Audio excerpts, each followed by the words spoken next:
안녕하세요. 주말영토입니다. 네, 저는 서울에서 한 1시간 거리에 주말 그 농장을 하고 있는데요. 주말 농장 겸 주말 세컨하우스를 만들어서 지금 생활을 좀 하고 있습니다. 생활한 지는 생활이라고 하기에는 한 달 정도밖에 안 됐는데, 한 달 정도 전에 이제 준공이 됐습니다. 비로소. 집을 지은 거는 한 8개월 정도 걸렸고요. 한 달 전에 준공을 받고, 지금은 이제 주말에 한두 번씩 왔다 갔다 하고 있습니다. 그래서 최근에 한 몇 번을 잔 정도에 불과한데요. 일주일에 보통 평균적으로 한 번 올 때마다 가장 많이 하는 일은 뭘까요? 예, 잡초 뽑는 일입니다. 저희가 아직 마당이 조경 공사가 전혀 안 돼 있습니다. 그냥 흙바닥인데 탄석도 안 놔져 있고 디딤석 그다음에 다른 텃밭이나 이런 것도 전혀 지금 정리가 거의 안 돼 있기 때문에 그냥 맨 땅입니다, 맨 땅. 땅에 공사할 때 마사토를 갖다 부어 놨습니다. 토목을 하기 위해서 이제 부어 놓은 게 전부인데, 그 땅 위에 아무것도 안 돼 있다 보니까 이제 일주일마다 오면, 가장 많이 하는 게 이제 잡초 뽑는 일입니다. 주로 이제 와이프가 합니다. 이번에도 보면 와이프가 이제 하루 종일 잡초로만 마당에서 뽑고 있는데, 특히 지금 그림에서 보는 것처럼 여기 데크와 담장 사이가 좀 좁은데요. 거기에 잡초는 최근에 한 2, 3주 동안 안 뽑았더니 저렇게 두껍게 잡초가 자랐습니다. 굉장히 두껍죠? 거의 나무 수준으로 잡초가 자라서 일단 뽑기가 힘듭니다. 그래서 와이프가 제가 이제 마당에서 좀 일을 하고 있는데 갑자기 톱을 가져오라고 톱 좀 달라고 해서 나는 톱을 왜 갖고 오나 무슨 나무 자를 일이 있나 했더니 이제 호미로 저걸 보는데 뽑는데 이제 안 뽑히는 거죠. 그러다 보니까 잘라야 되겠다는 생각 때문에 저한테 톱을 가져오라고 했던 겁니다.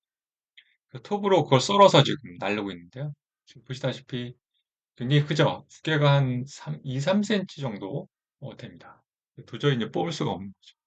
저렇게 지금 보는 것처럼 마당에다 저렇게 잡초 널어놨는데 보통 잡초는 그냥 작아서 호미질을 여러 번 하면 다 뽑을 수 있는데 저 담장과 데크 사이에 있는 저 울창한 잡초들은 이름은 잘 모르겠는데 뭐라고 하던데 저게 뽑히질 않을 정도로 깊이 박혀 있고 나무도 크고 두껍고 그래서 전부 지금 톱으로 썰고 있습니다. 그래서 그거를 다 일일이 썰어서 또 토막 내서 마당에 이렇게 널어놓는 작업을 하고 있는데요. 그래서 며칠에 걸쳐서 우리가 하는 일이 이제 잡초를 뽑는 일이다 보니까 와이프가 가끔은 뭐라고 하죠. 음, 그러니까 주말 농장 처음 할 때도 사실은 100% 찬성을 해서 여기 집을 짓게 된 것도 아닌데 이 집을 그래도 나름대로 이쁘게 짓고 하다 보니까 지금은 집 지은 거에 대해서 땅을 사거나 집을 지은 거에 대해서는 괜찮게 생각을 하고 있는 것 같습니다. 그런데 어쨌든 아직 마무리가 안 되고 주말에 오면 좀 쉬고 놀고 이러고 싶은데 계속 잡초만 뽑으니까 또 기약이 없지 않습니까? 마당에 지금 조경 공사가 안 돼 있는 상태에서 잡초는 계속 자라고 그러다 보니까 이제 좀 짜증이 날 때가 가끔 있어 보입니다. 그래서 안 뽑을 수는 없고 뽑아야 되니까 주말에 와서 하루 종일 잡초 뽑고 그 다음에 밥 한 끼 해 먹고 그냥 돌아가는 또는 자고 또 아침에 일어나서 또 잡초 뽑고 이런 일만 계속 반복하고 있습니다. 좀 조경을 좀 해야 되겠다는 생각을 하는데요. 그게 지금 이런저런 이유로 좀 늦어지고 있습니다. 그리고 이제 잡초라는 것이 비가 오면 몇 배로 자라더라고요. 유튜브를 보면 주말 주택 하시는 분들 유튜브 보면 잡초가 비 오면 많이 자란다고 했는데 저는 그걸 잘 몰랐는데 정말 비 온 다음 주에 오면 정말 그 잡초가 허리까지, 허리는 좀 심하고 발목, 무릎 정도까지는 그냥 자라 있습니다. 마당이 온통. 그래서 진짜 뽑는데도 땅이 비가 온다면 이제 땅이 굳어서 단단해지는데 단단해지면 더 이제 잡초 뽑기가 어렵죠. 호미질도 하기 힘들고 그렇다고 곡괭이로 할 수도 없는 것이고 그래서 비온 뒤에 이제 가는 날은 이제 좀 걱정스럽죠. 대신 이제 비가 오면 땅이 좀 부드러워지기 때문에 비가 오자마자 그 다음날 정도 가서 바로 뽑아야지. 2, 3일 후에 가면 땅이 더 굳어져서 거의 뭐 땅이 돌덩이처럼 되거든요. 그래서 거의 뽑기 힘듭니다. 그래서 보시는 것처럼 지금 마당에 아무것도 수도가 외에는 아무것도 없지 않습니까?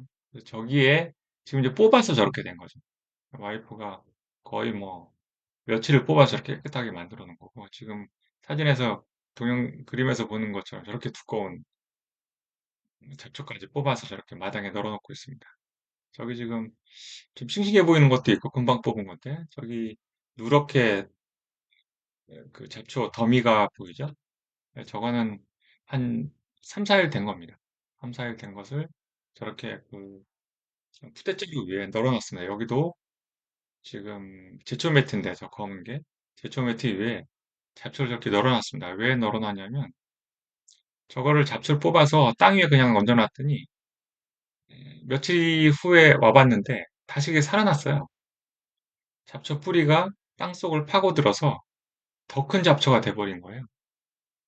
그래서 너무 황당해가지고 그거 뽑는데도 또 시간이 걸렸고 그래서 그 다음부터는 잡초 뽑아서 땅 위에 그냥 던져놓지 않고 저렇게 그 제초 매트 저희가 이제 마당에 작업할 때 쓰려고 제초 매트 사놨는데 그 제초 매트를 잘 재단해서 저렇게 일정한 크기로 만들어 놓고 뭐지 그 돌 살 때 같이 오는 그 팔레트 위에 제초 매트를 깔고 제대로 된 잡초 말리기를 하고 있습니다. 우습죠. 네, 잡초를 저렇게 말려서 보관한다는 게 참 우스운데 어쩔 수 없더라고요. 다시 뽑았는데 다시 살기에 놔둘 수는 없잖아요. 그리고 이제 저렇게 잡초가 저렇게 말린 다음에 좀 썩으면 그 다음부터는 퇴비로 쓸 수 있다고 그래서 그렇게 해보려고 지금 시도를 겸사겸사 하고 있는 거예요. 그래서 아무튼 전원주택 지을 때는 잡초가 제일 걱정스럽고 실제로 경험해 보니까 그런 일이 생기고 있어가지고요. 마당공사 할 때는 그걸 감안해서 잘 해야 되겠습니다. 감사합니다.